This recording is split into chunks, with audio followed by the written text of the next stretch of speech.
belongs to. And the NAGPRA seems to, I mean, they've understood the NAGPRA law to say we need to at least offer this back to somebody who is a descendant of the originators of these artifacts.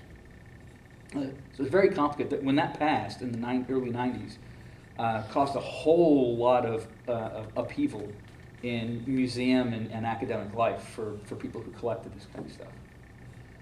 There's a UNESCO law or two. There's, again, imagine me clicking a thing up here. The Convention for the Protection of Cultural Property in the Event of Armed Conflict. They have specifically an armed conflict, going back to Mr. Cardozo's question. UNESCO Convention on the Means of Prohibition and Preventing the Illicit Import, Export, and Transfer of Ownership of Cultural Property. That has to do with stolen stuff, as Mr. Miller was questioning. NAGPRA has to do with stuff that, whether it's stolen or not.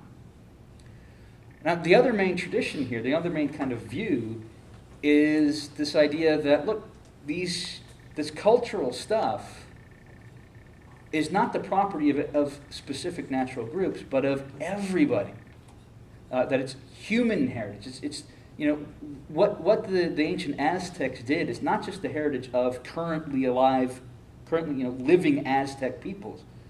It's the cultural heritage of all of us. It's part of human culture. I generally call this the common heritage of humankind position, and it usually says nobody really owns the past. The past should be kind of preserved, and we should give it to institutions to keep in stewardship for future generations. And there are international and national laws that seem to support this view about cultural artifacts. I've got a couple on here. The Convention for the Protection of World Cultural and Natural Heritage. The United Nations General Assembly, return or restitution of cultural property to countries of origin. There are all kinds of these things that seem to support this particular view. So the international laws, national laws, state laws, now that I said I want to try to keep those straight, I mean, live up to my own little distinction there. Those laws, there are laws on both sides that seem to support both positions about what we should do with these cultural things, this cultural property. And it occurred to me when I was looking at this that some recent, in the last 15 or 20 years, some recent philosophy scholarship into minority rights might actually be applicable to this, might actually help solve a real-world problem, which is very rare. For those of you who are philosophy majors, to find something where a philosophical nicety might actually have real-world implications is a bit surprising. It's not a common kind of thing. So I'm going to be, this starts with, I'm going to be assuming a liberal political morality. I'm going to be making an argument about what a just society would do, assuming certain kinds of positions about what I mean by a just society. I mean, I'm talking in the liberal tradition where most of the political parties in our country, in the U.S., are liberal in this sort of old-fashioned liberal tradition. Talking about the view that holds that individuals and individual liberties are sort of the primary focus of political rules, of laws, right? That individuals are the bearers of rights. Groups do not have rights. People have rights. Because people, individuals, not groups, not classes, are the primary units of sort of political reasoning, political rules, and so on. Right? Republicans, Democrats, teabaggers, libertarians, they all kind of subscribe to this position.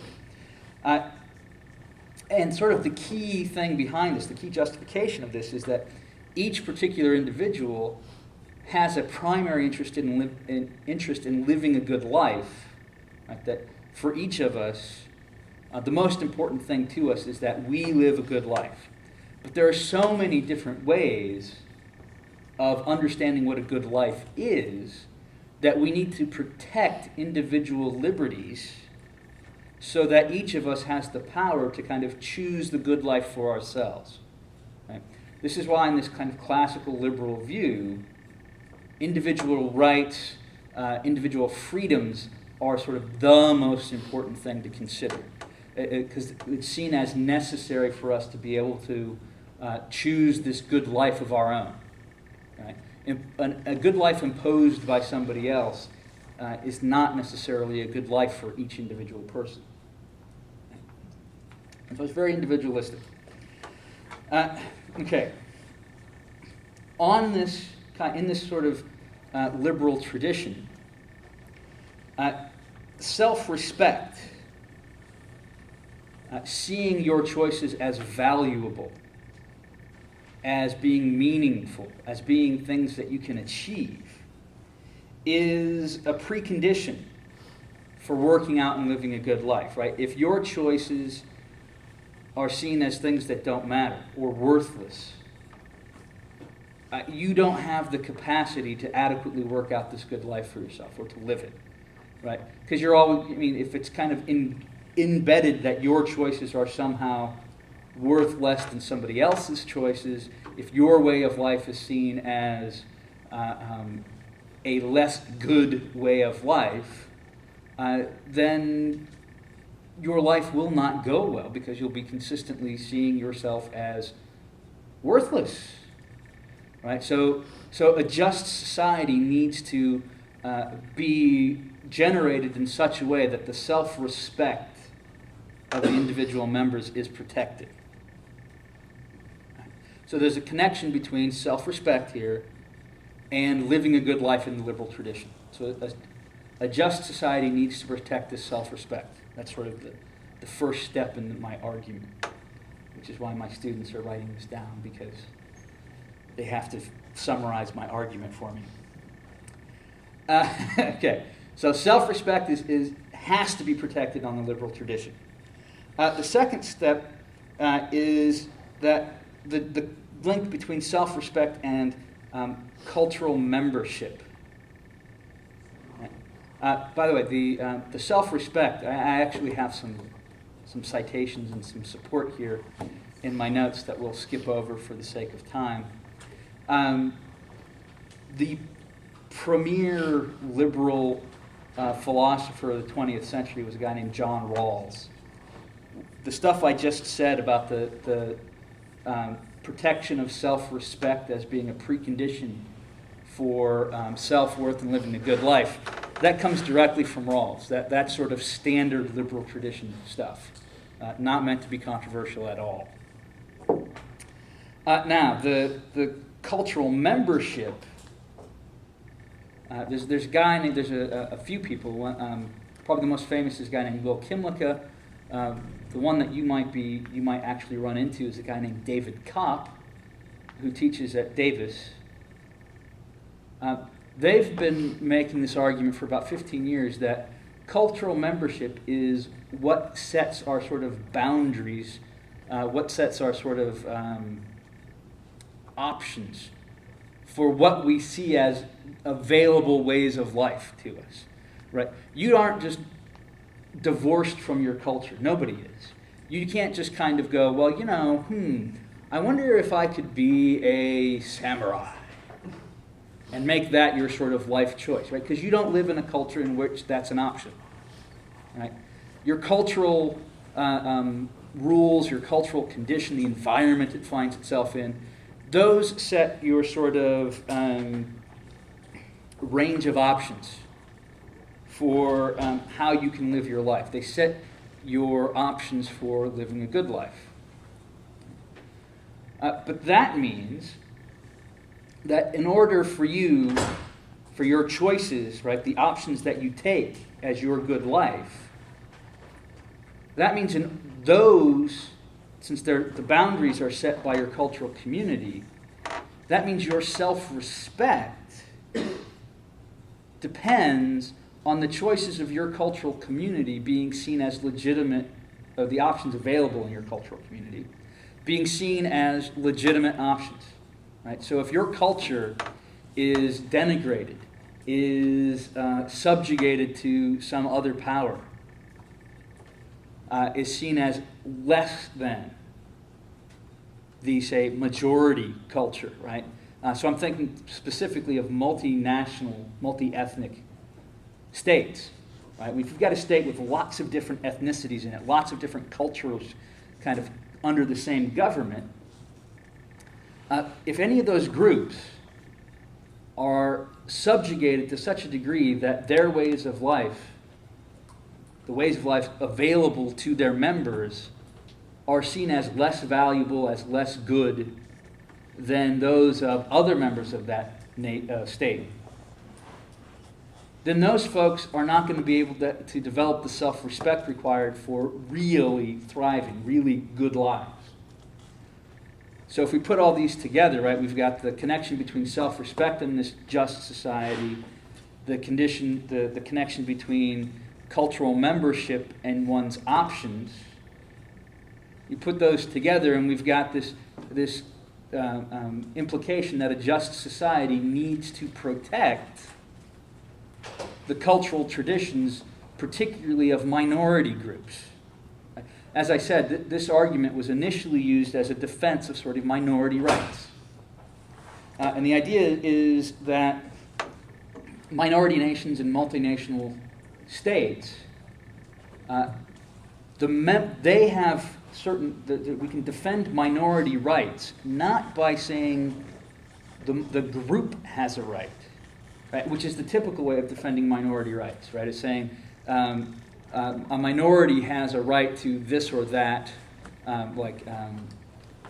In the Northwest, there are Native American groups that have right to 1/3 of the catch of fish on certain rivers. Typically, people try to make sense of this by applying the term rights to the groups, that groups are the bearers of rights. And this argument is not doing that. It's saying we can make sense of minority rights by appealing to the individual rights of the members of these groups, right? So suppose I'm a member of one of these groups.